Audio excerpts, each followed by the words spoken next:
Business owners. How? You'll do better when you know better. In my interviews, you'll hear from self-made millionaires, seven-figure business owners, authors, and world-class experts sharing how they did it so you can too without experiencing the same obstacles they did. Now, if you like this interview, please share it with a friend you think will benefit. They'll appreciate it, and I will as well. You can also connect with me on social media. Look for Daryl Urbanski, D-A-R-Y-L, Urban Ski, U-R-B-A-N-S-K-I, and add me so we can be friends. Now sit back, relax, and enjoy what I've prepared for you right here, right now. Hello everyone, thank you for joining us. My name is Daryl Urbanski, your host as always, and today we are joined by Melissa Forziat, a Seattle-based marketing consultant and event planner. Melissa currently works with small business owners and nonprofits to develop impactful events and strategic marketing plans. She is passionate about helping small business owners achieve success. Melissa has been involved in the 2006 and 2010 Olympic Winter Games, 2011 Rugby World Cup, and U.S. Olympic Committee. Through her experiences with some of the biggest brands in the world, Melissa learned the principles of building a brand, creating a marketing message, and reaching the right target markets. She's passionate about strategically planning events and marketing campaigns to allow clients to connect their great missions, products, and services with their audience. I've asked her to join us here today so we can all be a little more strategic with our marketing. So Melissa, thank you so much for joining us. How are you? I'm great. Thank you for having me. Yeah, it's an honor and it's a pleasure. And it sounds like you're on to even bigger, better things as well. When a little pre-recording chit chat that we had. So I'm just so glad to hear that things are just on the up and up and up for you in all aspects of your life.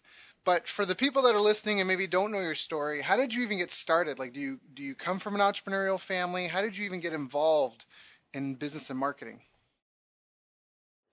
No, so let's see where I started. My dad was a teacher and my mom is an artist. And I guess on the art side there is an entrepreneurial quality there, but she really had the creative skills, and my parents aren't necessarily as strong in the business side of it. And even that has developed more since I became an adult and sort of left the house. So I never really saw entrepreneurs when I was growing up. That just wasn't something that was in my day-to-day life. When I was growing up, though, I was doing gymnastics, and I did gymnastics for 18 years, so it was a huge part of my life. And when I finished the sport, I was in college, and it occurred to me what a big loss that was, because you physically can't do sport anymore, and you think, what now? That was such an identifying part of my character. So I thought to myself, is there a way for me to continue sport without physically doing it? And I'm sure there were a lot of solutions to that question, but what I ended up doing was working in major international sport events. So I was taking on sort of administrative type roles for events like the Olympic Winter Games and Rugby World Cup. At some point, I started working with the U.S. Olympic Committee. And so I was doing all of these things, and it was sort of an angle for me to, the real purpose was to continue sport without being able to do it. And it opened up my eyes to the fact that there are many different ways to skin cats, right? You can kind of figure out some solution to staying in the world that you want to be in. But what was really great about it was that it was giving me experience that could be transferable to any industry. I was working with major brands. I was working with specific client groups to help them operate at these major events. And all of those skills were transferable to other types of industries and work that I could do. So about 5 years ago, I moved to Seattle after I worked the Rugby World Cup, and I started my own business. I started it somewhat accidentally, but it just turns out that I was able to take all of those skills that I had picked up in marketing and event management, and I was able to translate it to my own business, working with the types of clients that I wanted to support, which specifically was small businesses, although really it's been micro businesses and nonprofits. And those are two groups that it can be really very rewarding to work with. I've done a lot of work with nonprofits myself. Even just in being able to develop your skills and experiment with stuff that people that maybe already have something established aren't, comfortable doing yet, or they're not, they just want to keep doing what they've done really well. So what have been some of the biggest challenges and obstacles you've faced in working through these up till now, I guess, this phase in your business, and how have you overcome them? I think that I think the biggest challenge for me is being assertive in all ways, and it's something that I guess growing up, since we started talking about what it's like growing up, in my family, there wasn't necessarily a huge emphasis. There was a lot of emphasis on hard work, but it was like working hard for the sake of working hard, and it didn't always translate to fighting for what you think you should be getting, because it was sort of like put a smile on your face and do the work. But what I've learned in my adulthood, not only from doing contract jobs where you're constantly having to negotiate, but then translating that to my own business where you're constantly trying to negotiate for clients, for projects, for partners. There's just a lot of negotiation, and you have to be assertive with what you need and what you want, and know your value, and know what you should have, and know what you're willing to let go of. But I think that's been a very big thing for me to have to grasp, and make sure that I'm taking care of myself and my business in the process of growing it. So, just because you got a new client doesn't mean you got the most you could out of that relationship. And so that's something that I've really had to work on over the years. And I think that's the same for a lot of business So owners. can you expand on that? Because that last part you said, like, just because you got a new client doesn't mean you've gotten the most from that relationship. Can you explain a little bit? Absolutely. I think there's always this thing of not wanting to leave too much on the table. You anytime you're trying to make something new happen, there's the potential that you're not exploring it to its fullest and getting the most out of it. And I've really been learning how to try to squeeze every last drop out of these conversations, these relationships that you build. And it's not about being selfish, it's about how you can create the best partnerships and how you can help each other the most and come to the best win-win solution. I think so many times we all stop before we get to that point, and we don't even know it because you don't really explore the limits. And so for me, that's not something that comes naturally, and I've had to learn how to get really direct, really assertive with the things I want, and to be really direct and assertive with the ways that I can help the other side of the conversation, so that we can all come to the best possible solutions. So I think people who are just meeting me now at this point in my life might be surprised if I say that that's something I've had to work on. But if you had met me 5 years ago, you would see that there's been a huge development there, and there needs to keep being that development in that area. And I think that that's an area that a lot of, especially micro business owners, probably have in common, because so often a business will start and the business owner will say, oh, I'm happy to do this for exposure, or I'm happy to just get the client even though it's at a lower rate, and they're shortchanging themselves until they're ready to start owning their value. So it's a really important part of the process, and it's something that when I look at the marketing side of my business, that's all about how you frame yourself and how you frame your message. And so I can take those skills and show that to clients, not only for how they market the business, but how they negotiate and how they market Mm, mm, themselves. mm. Yeah, the one thing I love is your emphasis on going deep, because that's such an important part of any business. Like if you're in a one-off transaction industry, it's going to be it can be a really hard grind, but if you are in it for the life of the customer, or as an event planner, you're in it for the life of that business. As long as that business is going to be having events, you're going to have, your foot in what they're doing, and, keeping abreast to what's new and happening. Like you have to be in it for the lifetime. So I really like that when you said about going deep on the relationship. Because maybe you do take a hit off. You have to be careful, right? Because if you take someone, like I'm not interested in discounts, because once you attract, when you give someone a discount, you attract like a bargain buyer. And so there's tons of times, everyone listening to this has probably been in the mall at some point in time where someone was, picked something up at the grocery store in the mall, and they're like, oh wow, oh wait, it's this much, I'll wait till it goes on sale. right? And they put it down. They were ready to buy it, but they realized that, you know what I mean? Like this store sometimes goes on half off, right? So they're going to wait.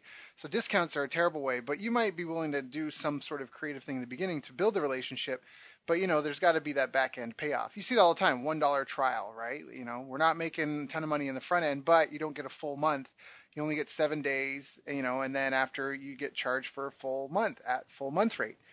But I love that part when you're talking about knowing your value, because a lot of people are afraid. Like I've gone to the post office where I wanted to send things and I wanted it to get there as fast as possible.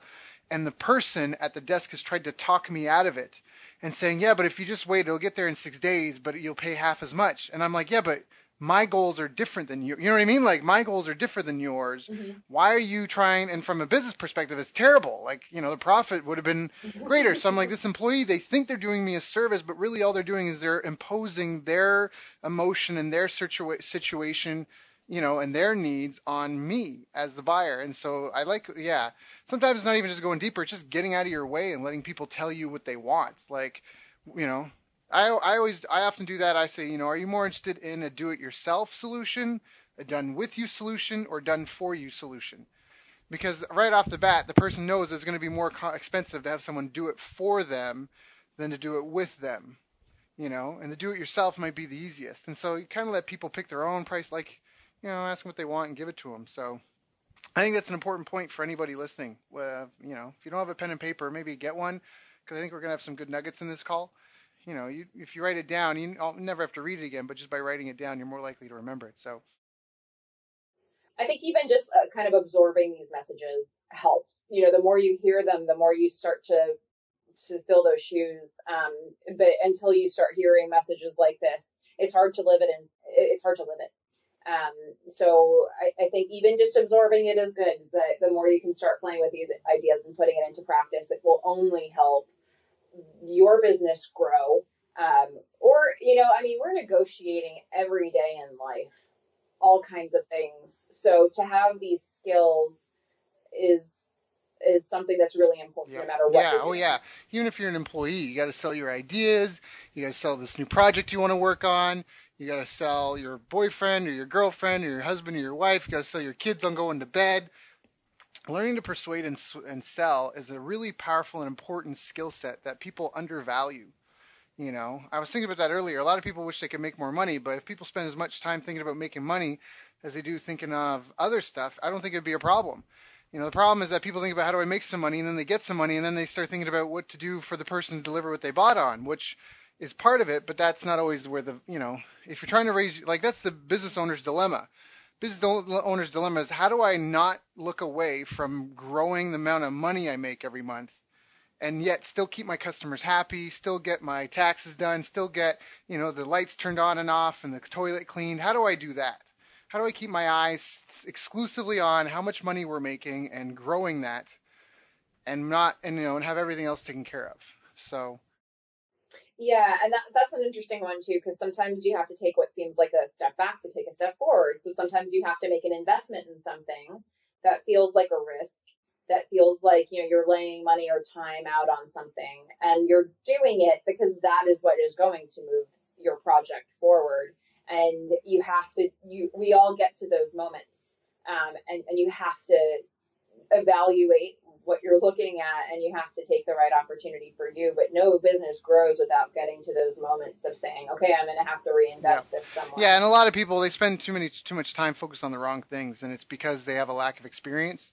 Where, that's one of the beautiful things I love about books is you can pick up, Jim Rohn said this, he said, you should spend your evenings reading Socrates and Plato and the thoughts of the great thinkers of the world. You could sit there all night and not think of this stuff on your own. And I think that that's really valid. Like I could sit down and pick up someone's book and I could get caught up on what they've learned after 40 years doing their craft. And, just a few hours, a couple days, a week, 2 weeks. But they spent 40 years figuring that out. Do you know what I mean? Like just boom, just plug in. Even now with the internet, it's so powerful. So a lot of times people, they want to figure it out the hard way because they want to do, and that's an entrepreneur control issue because we're control freaks. We want to control everything. And that's partially why we even run our own business. We didn't like working for other people, or others. We weren't taken care of as well as we would take care of ourselves. So suddenly we're going to take care of ourselves from now on, right? But I still have to recognize getting rich is a team sport. It's all a team sport. All of businesses is a group of people solving the problem of another group of people with a product or a service. That's it. So now let me ask you this. What are some of the biggest mistakes you see people making when they're doing their events? You've been involved in such major events, even like the Olympics. Now, when you work with business owners and nonprofits, where are they messing up? Well, I think, okay, and this applies to both events and marketing. Not thinking strategically, not thinking ahead. And again, I'm a big believer in thinking strategically and squeezing the last drop out of everything that you do. And if you don't plan, you can't do that. So an event is really a big marketing campaign. And there are different types of events. So sometimes it's an internal event, where you're providing employee education or something like that, but you're still basically marketing some message, and you're trying to get somebody to buy into something. So to me, events are just one version of a marketing campaign. And there's this thing that tends to happen where people think about the sort of just the end result, like, okay, I'm going to run this piece of it on the following date. This is the deadline for the launch of whatever. But they don't necessarily think about how many different opportunities there are before and after that to continue leveraging it and getting the most out of it. So instead of running 3 events in a year for your nonprofit, you could have one event planned and 3 months of lead up marketing and a month and a half of post event marketing. And you've extended the life of one event in a way that none of your 3 events put together could have done before. So I think that if we all just spend a little time thinking about what the goal is and what that sort of the thing that we're going to launch is, and then really working all the details out of how we can make the most of it going in and out of it, we get so much more out of all of the things that we do. So can you give an example? Because I think that sounds fantastic, and I'm not an event marketing expert by any means. I feel like I know some of the things that you're kind of hinting around, but can we get some kind of concrete examples? When we talk about getting the most of going into and out of an event, like if somebody does, I don't know, if they have a one, whether it's a 1-day event or a week-long event, like for some people here, they may not understand it. Like, how do I get more out of just getting people there? Like, okay, maybe I understand going into it. Okay, I want to get more people going. Okay, I understand that, but afterwards, like, can you clarify? Just give some examples of what does it mean? Yeah, sure. I was working with a client recently on, she's sort of looking to rebrand. She's got this, what I think is actually a really good brand, but she herself is a little unclear what her product is. She's trying to decide whether it's art or a toy. And so I think her audience actually has a better understanding of it than maybe she does. So she's got this beautiful product, and she's looking at this idea of really honing in on what the brand is and sort of launching a new website and creating a wider online sales space around this. So what you could say, and the way she was looking at it was, I need to decide what this brand is and then launch, the website and all of that around it. And so she was sort of seeing this as one opportunity to do the launch of a website. But we sat down and I said, now hang on a minute. You've got a whole existing customer base. You've got, some social media pages that you're using to communicate with people. Why not involve everybody? So why not start by doing a survey? Ask your customers what they think your product is. But even before you do that, why don't you tease the survey on Facebook? And then after it, why don't you share some results in a variety of posts or in your newsletters? And then why don't you show them pictures of how their brand is evolving? And then, there's so many touch points that you can create. You could even, create a committee of people evaluating those results if you wanted, and pull in partners from the community or partners from the wholesale stores, the stores that are buying your product on wholesale. So there are so many ways that she could have made that big.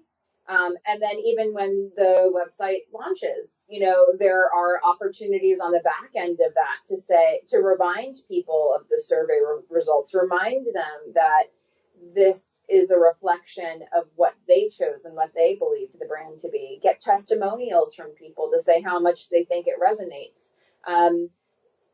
So there's so many opportunities that went well beyond just the launch of a new website. And she just had to start thinking about them and to start realizing that this campaign could be something that lasted 6 months, and that she could get every last drop out of it if she really thought it. So those are some great concrete examples. Those are fantastic. So I love that. So getting a survey done, but if you're going to do the survey, first tease it a little bit, gives you an extra touch point, keeps you in front of your audience a little bit more, might get more people to even fill out your survey, even though some people feel like, but don't I just have to give them the survey? Well, no, you can kind of hint and tease and let them know that it's coming. And then when you do the survey, once it's done, why not share them with them, because they might be curious, not only their results, but hey, this is what you answered and these are what the other 40 people that took it answered. So that's a really good concrete example. Now, I guess, what would you recommend to someone who maybe doesn't have someone like you on their team? They may not even have a big team. They're just struggling and starting out with getting an event going for their business. Are there any like key fundamentals that they need to make sure that they have in place, like a bare bone skeleton that you would recommend to any of those types of people? Yeah, well, I mean, an event is a much more complex endeavor, but I think with any marketing that you do, the first question is, who is your target market? Who are you trying to reach? And what is it those people need to see? And everything that you're doing needs to center around that. So if you can't answer that question, you really need to take a step back and figure that part out. With events, it's especially complicated because, a lot of the marketing that we do that's not events, we can target it specifically at one group and know that we're reaching that one group with a very particular message. With an event, you're actually reaching a lot of different target markets all within the event, right? So you might be trying to reach attendees, people that you want to come to the event. You might be reaching partners or vendors, people that you want to enhance your event. You might be reaching sponsors, people who have a financial vested interest in what your event is providing, and they're probably trying to reach your attendee audience.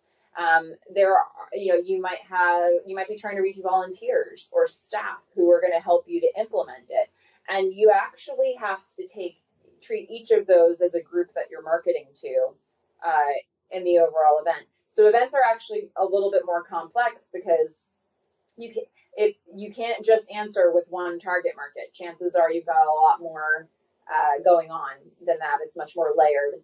With any other marketing campaign, though, you can really look at what's the message I'm trying to get across, who am I trying to get it across to, and you can be laser focused about that. And the more laser focused you are, the more effective it'll probably be. So I would say the first thing for people to consider is knowing exactly who their target market is, and that is not always a question people can answer, and that's not good. We want to know that before we do anything. Right, because otherwise you don't know anything. And it is, a lot of people are just like, but I want to help people.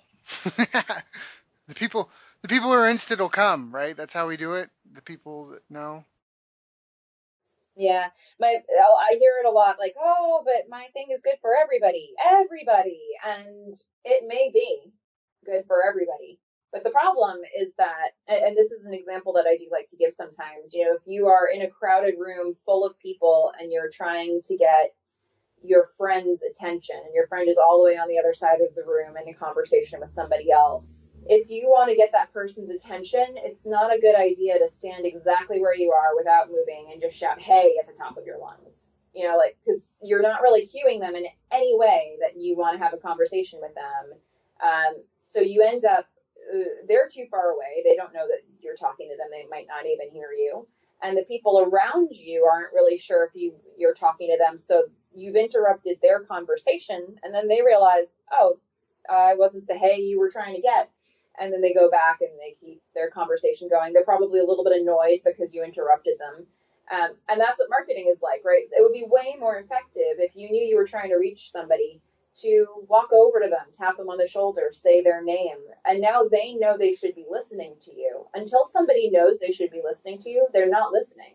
So, that's so much of what marketing is about. And once you've got their attention, now you have to hold it, because we might get somebody's, now in today's day and age, you might get somebody's attention, but you might get it for 2 seconds. In a lot of platforms, you probably have it for 2 seconds or less. So how do you keep it longer than that so that you can become a long-term memory instead of a short-term memory that they purge? This is what we have to think about as people who market in any format, whether it be an event or some other marketing campaign, social media marketing or advertising, any of these things that you can do to get your message out there. We have to be thinking about, how do we get the right people's attention, and then how do we keep their attention? So that's really the name of the game here. And the better we get at that, the more likely we will be to convert the people that we want to attract. No, I agree wholeheartedly. I loved everything that you said there. I think it was on point, and the example is a great example, because if you're for everybody, you're for nobody, right? Like, people, you need to have that. Oh, this is for me. Like, anytime hey, hello, hey, fellow Americans, hey, Canadians, fellow Canadians, hey, like, okay, but that's not. You see that in messages, or when people are like on TV and stuff, and I'm like, but that's not the same. It's not the same as being like, hey, are you, like, it's just having such a compelling, hey, George, hey, Jeff, hey, anybody going to this place? Bus is leaving. Yeah. And what it really comes down to is, sometimes I think people avoid doing it because they think that by pinpointing so carefully one particular target market, they're excluding all this potential income. You don't have to have just one target market.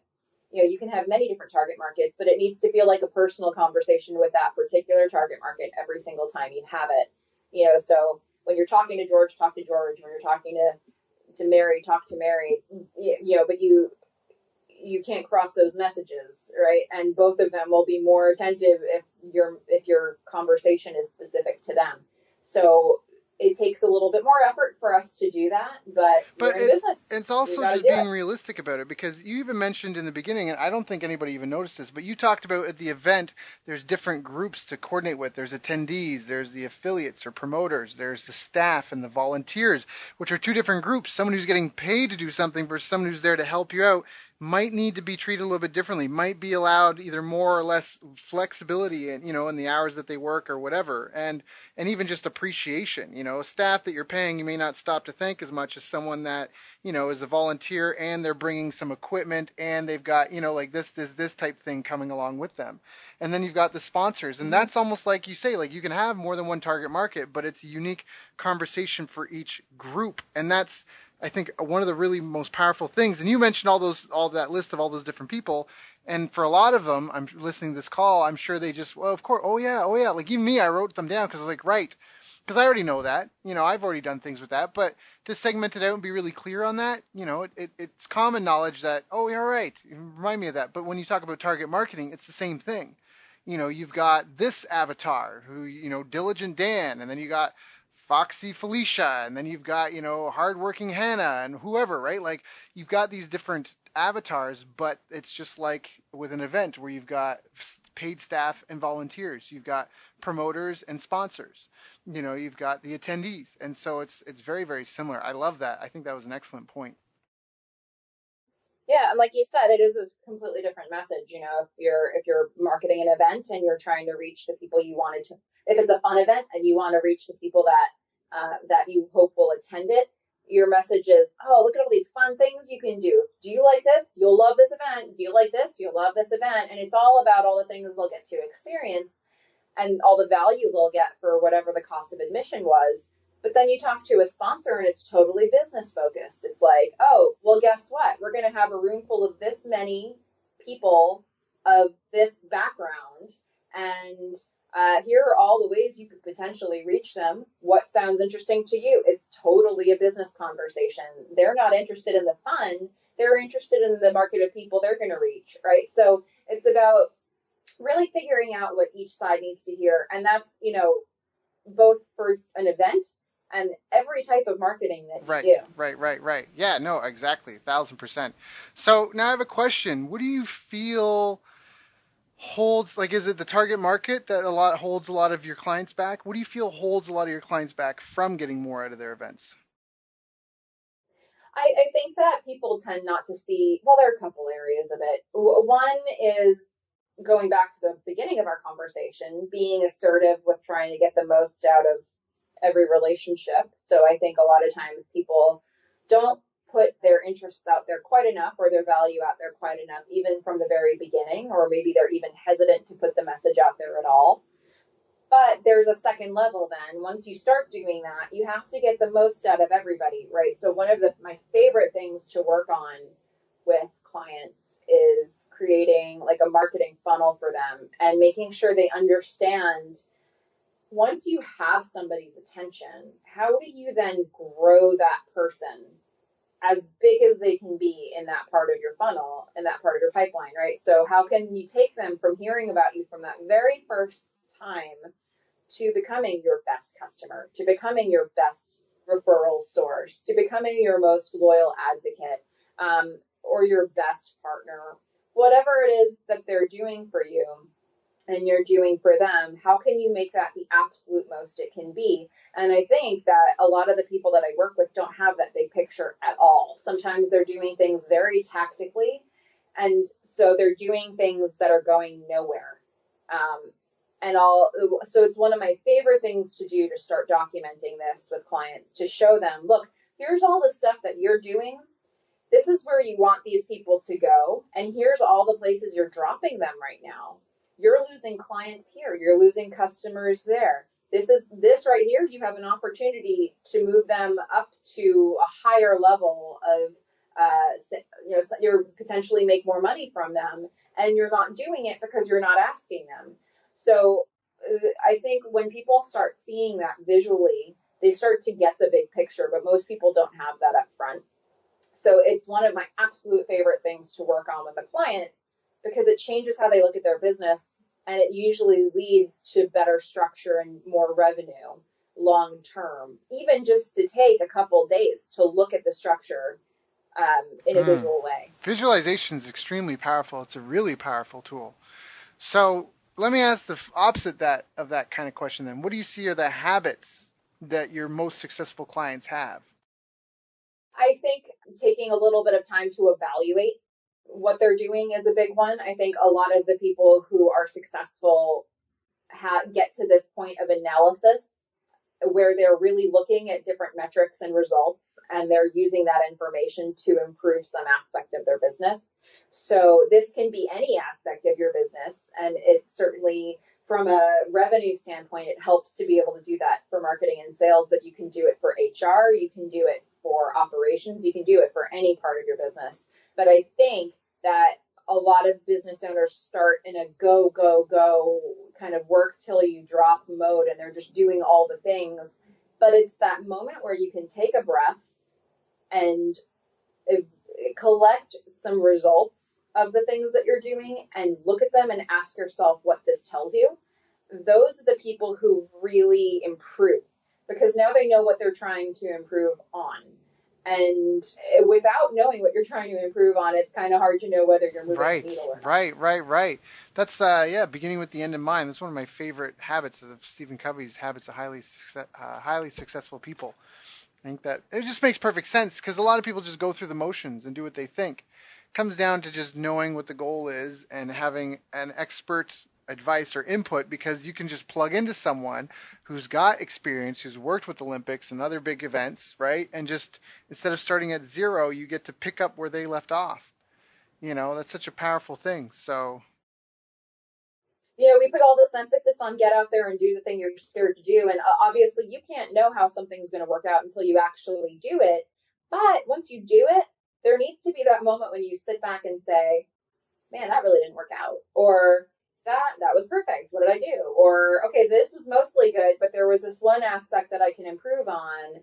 And taking that second to evaluate how it went honestly gives you a chance to then ask yourself how to make it better next time, and how to make it more efficient and make it more productive and more profitable. And the more of these checkpoints you have at different parts of your business, the more you can implement the things that you've learned and create something better than what you had when you started. So we don't want to forever be in that space where we're just going to test it and see how it goes, just to have at it. You want to be able to start Yep, improving it over yep, time. yep. Yeah, I agree 1,000-fold. So now, what do you think is the future of your industry? Oh, the future of, well, so again, there are two sides of the business, right? So events and marketing. And I think the future of the industry is, great question. The future of the industry is for people to continue to evaluate the tools that are around them and make the most of them. So in the marketing space, from a technology standpoint, there are constantly new developments coming out, and because customers are using different tools all the time. So for all of us, we have to keep tracking where our target markets are going. Um, the future is wherever the customers are, and we have to stay with that and keep our ears to the ground and make sure that we're always aware of where they are. I've had a couple clients come to me in recent years who have been in business for a long, long time and were successful in bringing new customers in. But consistently, they'll come to me and say something like, well, I've been in business for 20 years, but I was mostly advertising in the yellow pages. And now that's not working as well. And they get to a point where it just suddenly dries up and they didn't have any other resource because they weren't staying on top of what was current for their target market, right? So you have to, no matter what type of marketing you are doing, events or not, you really need to stay in tune. It's not that we need to jump on every newfangled invention that comes out there. That might not be where your target market is, but you kind of have to stay a little bit on top of it to make sure that the things you're doing are still working, and that maybe you're always trying. Maybe every year or two, you're trying to branch out to a couple new things to see how they go for you, to see if they take, because that's how we'll be able to keep reaching over time, and that's how we'll be able to have that longevity in our I agree. businesses. Yeah, it's kind of interesting where the future is going to go. I like asking that question because there's so much speculation now, and technology is advancing so fast, and everybody's level is coming up. So it's interesting to see what other people think. So now, what do you feel has been the best advice anyone's ever given you? Yeah, I have an easy answer to that one. I once, when I was first, just before I started my first international sport event job, it was the first time I was going to travel by myself. It was the first time I was going to live and work abroad. And somebody that I was working with at the time said to me, accept invitations. And it was actually exactly the right advice to give me, because I tend to be skeptical, I tend to be critical, and I tend to withhold myself a little bit. And that's my nature, and that's what I saw growing up. And when she said accept invitations, she was saying explore the possibilities. Don't accept invitations that are obviously bad that you certainly don't want. But if you're kind of intrigued by something, if you're kind of interested, if you're maybe a little scared or hesitant, but you kind of like the idea, accept the invitation and see where it goes. And I think that's something that has been a guiding principle for me since I heard her say that. It was just perfectly said, just two words, and it really teaches you that maybe sometimes just say yes. If that's where your gut is going, say yes and then Mm-hmm, figure it out. mm-hmm, mm-hmm. Yeah, I love that. The why. The why is more important than the how because if you have to figure out the how first, you're not going to get anything done. The why is usually the bigger cause. Why make electric vehicles? You know, why sail across the ocean? Why those big whys are a big thing. Why put someone on the moon? Why put a satellite into orbit? And figure out the how as you go. So that's fantastic. So now, Is there anything well, before we get there, you've really helped. I've loved some of the advice you gave. I love how you spoke about drilling deep with your existing customers. I love you talked about building more long-term relationships. Loved how you talked about the events and not just the event itself, but the pre-phase and the post-phase, and how that in and of itself can be a business builder, not only to make your event bigger and better, but just to level up everything overall. I loved how you talked about just having time to plan and be strategic, plugging into expertise, kind of looking to the future, and where that's going. So you've been really candid with us and shared a lot of great advice. Is there anything that I should have asked you that I haven't asked you? Well, I'm sure we could do more podcasts, but I think that's a really good starting point. I think for me, it's all about people really getting a chance to step back and say, I'm going to think about what I'm doing and not just do it. So sometimes you have to forge ahead, but then take the moment and assess where you are. And the more we can assess what we're trying to do and what we want to get out of it, the more we get out of it. And that is especially true of any type of marketing that you do. So I think, having a plan is always going to be more effective than just being tactical. That's great advice. So if anyone's really resonated with what you said, your message, and are interested in either talking to you or working with you, what are the best ways for them to reach out?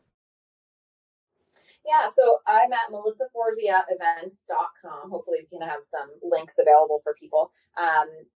And I can be reached through email. My contact info is on that page. I've also got a marketing tips of the week page, which if you're in the need for marketing advice, there's a ton for you to find there.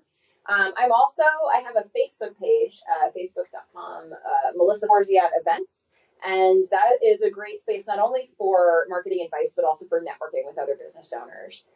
So those are two great places to reach me. That's fantastic. That's so awesome.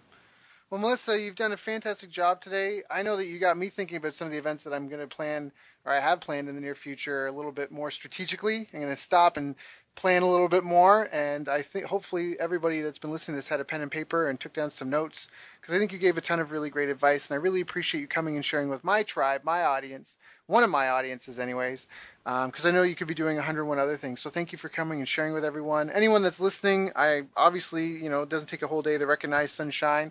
If you're doing an event and need some help, or you're struggling with your marketing, I think that it would be worth your while to get in touch with Melissa. So thank you so much for your time and for joining us today, Melissa, and it's been a pleasure to have you on the show. Thanks again for having me. You've reached the end of our interview. Now, first, let me thank you for listening. I appreciate and respect you more than you'll ever know. And now I'd like to ask you a couple of questions. First, what 3 lessons did you just learn? What 3 aha moments just jumped out at you? Second, what can you implement for yourself and your business in the next 24 hours? Third, what can you give to someone else to help you with, or give to them to just do it for you? Whatever it is, remember, taking action is the secret sauce to results. Now, if you think this interview would be helpful for a friend, please give them a link to it. It'll help them and it'll help me too. I'd also like to invite you to help me find out more about the challenges you're facing, your dreams, your goals, and how I can help you overcome what's holding you back. We both do better when we know better, and your success is my success. So please reach out and interact. You can visit our website, bestbusinesscoach.ca for Canada or California, where I'm from and where I'm living. You're welcome to also try out one of our paid programs. You can find us on YouTube, Facebook, and pretty much every other social media channel you can think of. You should also subscribe to the podcast, and if you're enjoying them, please leave us a nice review. It really helps. That's all for now. Once again, thank you. Take care of yourself, and remember, the world needs the best business you can build. And I believe in you. So look, I was privileged enough to sit in the room the other day and listen to Daryl present. I had the great fortune to spend some time with Daryl Abrinsky during this week, and we had an incredible 2.5-hour presentation from Daryl. Daryl was amazing. I got so many little nuggets of wisdom. I hadn't heard Daryl speak before, but what struck me from his presentation was he is one of these hidden masters in the internet marketing world who's worked in some pretty incredible launches. Daryl has a ridiculous amount of knowledge. Daryl Urbanski's presentation was absolutely great. I really loved An incredible knowledge of numbers. He is a very articulate, very knowledgeable, very advanced marketer. Well, he talked a lot about keyword tools and how to research your niche. So it really created a lot of predictability around moving forwards in our business with the marketing and sales aspect, which is so important to any business to really see it grow. Where he walks you through step by step How to judge in detailed form how much money you could potentially make from a market based on AdWords, keyword research, and putting together quite complex Excel spreadsheets. And what I took away from it is not only understanding your niche market, but also looking at and breaking down and going, am I working with the right niche? Is there enough demand there for me to be able to reach my goals? And doing that hard research. There's a lot of gurus out there that present you a lot of the why and the what, but they don't necessarily give you the how. And what I really found with Daryl's presentation, there's no holding back. There was no holding back the screens or the curtains. Like, everything was given to really assist us. His feasibility and due diligence is incredible, and he was able to show us in a really short space of time how to cut through the overwhelm. You're giving us the exact tools that we can use to test something before we even go to start testing it by spending money on it. One of the biggest nuggets that I got out of his presentation was that when people pay, they pay attention, and when people pay a lot, they pay a lot of attention. I just love that. I think that's a great way to look at how to price yourself. And he was a great speaker, lots of energy, and it was really great to spend time with him. Honestly, phenomenal presentation. I would love to catch up with him, next time I'm in this part of the world.